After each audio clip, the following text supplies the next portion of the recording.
Que esse vídeo faça a sua visão espiritual se abrir e entender que a morte é apenas o começo de algo indescritivelmente maravilhoso ou algo indescritivelmente terrível.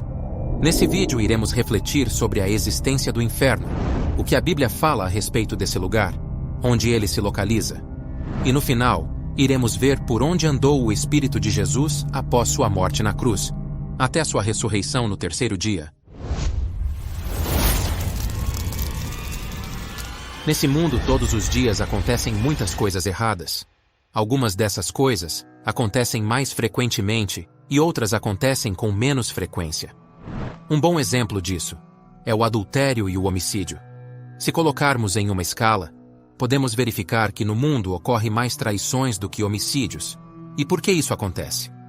A resposta é simples. A punição para quem comete adultério está apenas no campo familiar. Pode acabar com o casamento, pode provocar um processo, pode haver pensão, entre outras coisas. Mas para quem comete homicídio, a punição é bem pior. A cadeia é algo certo para quem comete esse crime.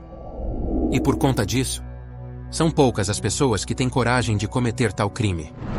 Pois, não é o futuro que ninguém quer para si, estar aprisionado em um lugar onde as pessoas não querem nem ir para visitar. Porém, a Bíblia coloca tanto o adultério como o homicídio como um pecado. E o destino das pessoas que cometem pecado é o mesmo. Independente do pecado praticado, o futuro da pessoa é o inferno. Para Deus não existe pecadinho e pecadão. Pecado é pecado.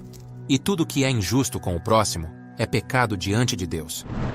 Com isso, podemos entender que as pessoas possuem muito mais medo da lei dos homens do que da lei de Deus. As pessoas não têm medo do inferno. Inferno é uma palavra conhecida pela maioria das pessoas, e muitas vezes usada para descrever situações da vida. Isto é, às vezes a pessoa está vivendo um problema e ela, como força de expressão, acaba dizendo: "Que inferno de vida." Mas as pessoas que dizem isso não têm a noção do que está dizendo, uma vez que o inferno é algo terrível, que nem de brincadeira as pessoas deveriam comparar suas vidas com esse lugar. O diabo sabe que a partir do momento que a pessoa tem compreensão do que é o inferno, e o risco que a alma da pessoa corre de ser conduzida para lá, essa pessoa está a um passo da sua conversão.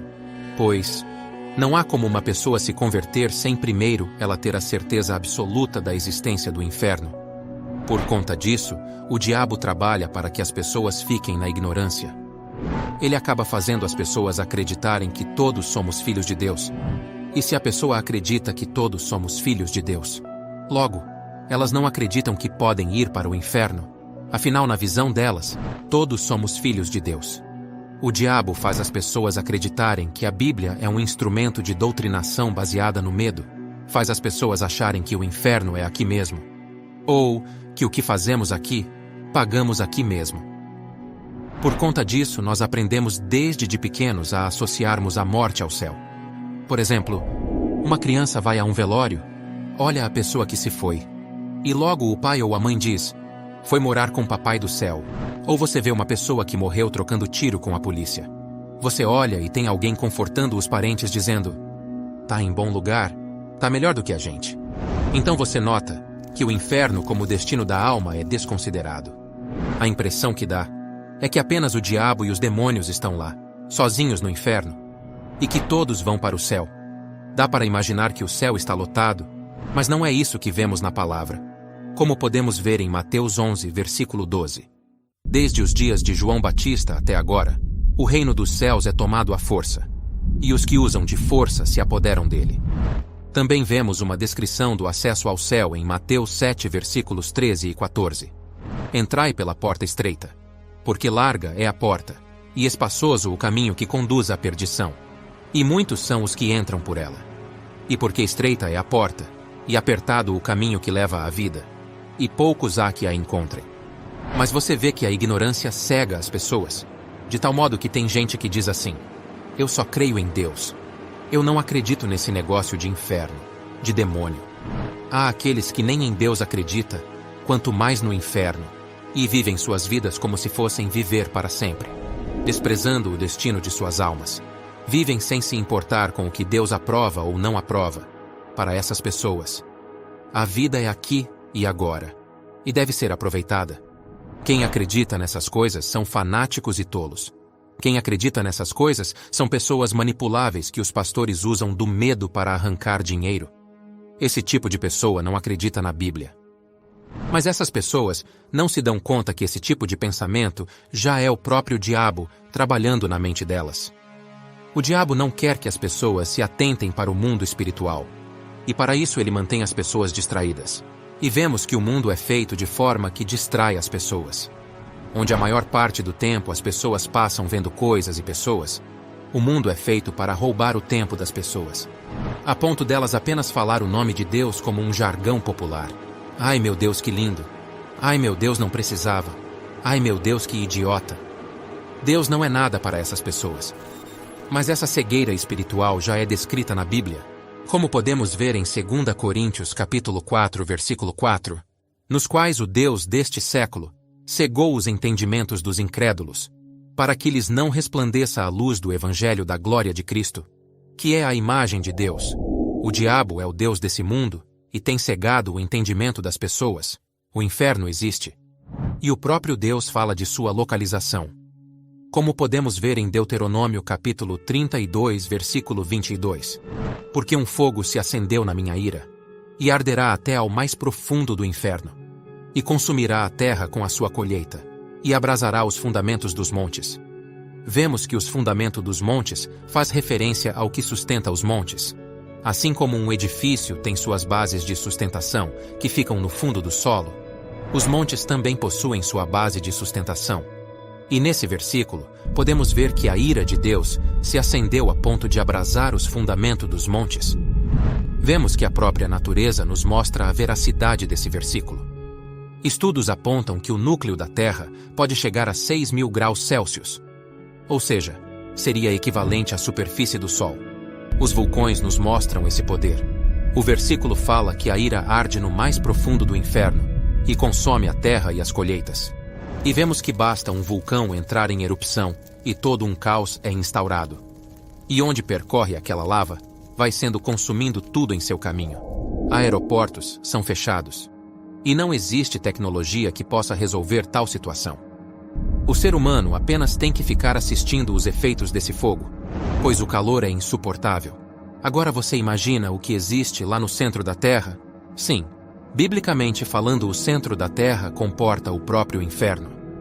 E a existência desse lugar é irrefutável, como podemos ver em Salmo 9, versículo 17. Os ímpios serão lançados no inferno, e todas as nações que se esquecem de Deus.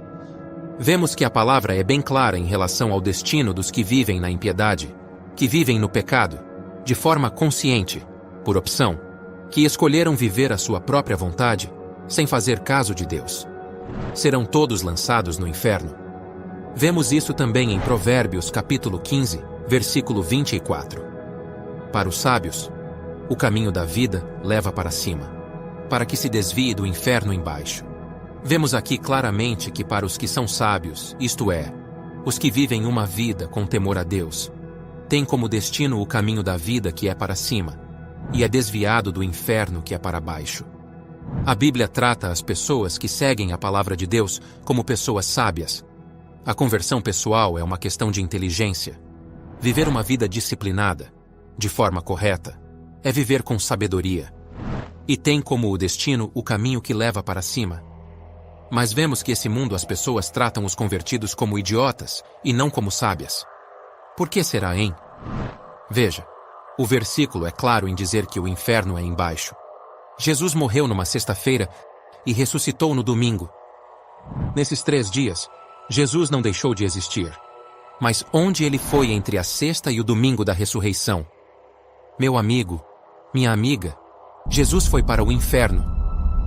Como podemos ver em 1 Pedro capítulo 3, versículo 18. Porque também Cristo padeceu uma vez pelos pecados, o justo pelos injustos, para levar-nos a Deus, mortificado na verdade, na carne, mas vivificado pelo Espírito, no qual também foi, e pregou aos espíritos em prisão, os quais noutro tempo foram rebeldes. Quando a longanimidade de Deus esperava nos dias de Noé, enquanto se preparava a arca, na qual poucas, isto é, 8, almas se salvaram pela água. Essas 8 pessoas salvas no dilúvio são Noé e sua família. As demais pessoas do mundo foram para o inferno. E Jesus foi ao inferno e pregou aos espíritos em prisão, pois Jesus, quando veio para morrer na cruz, veio para salvar toda a humanidade. Então Jesus foi ao inferno e pregou para aqueles que viveram antes da sua vinda. E isso se fez necessário. Caso contrário, o sacrifício de Jesus só teria efeito para quem nasceram a partir dele. E isso não seria justo. E Deus é justiça. Então ele foi lá para dar a oportunidade aos que estavam no inferno e não o tinham conhecido. Jesus foi ao inferno. E se juntarmos isso com o que Jesus falou aos fariseus em Mateus 12, versículo 40, temos uma compreensão ainda maior. Pois, como Jonas esteve 3 dias e 3 noites no ventre da baleia, assim estará o Filho do Homem 3 dias e 3 noites no seio da terra.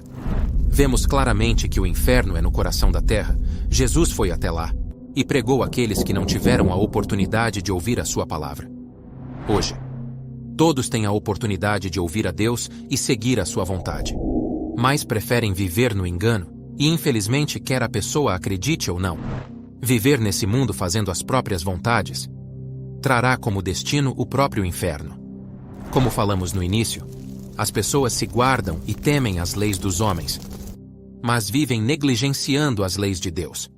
E o pecado para Deus não tem grau de maior ou menor. E o destino de quem vive no pecado é o inferno.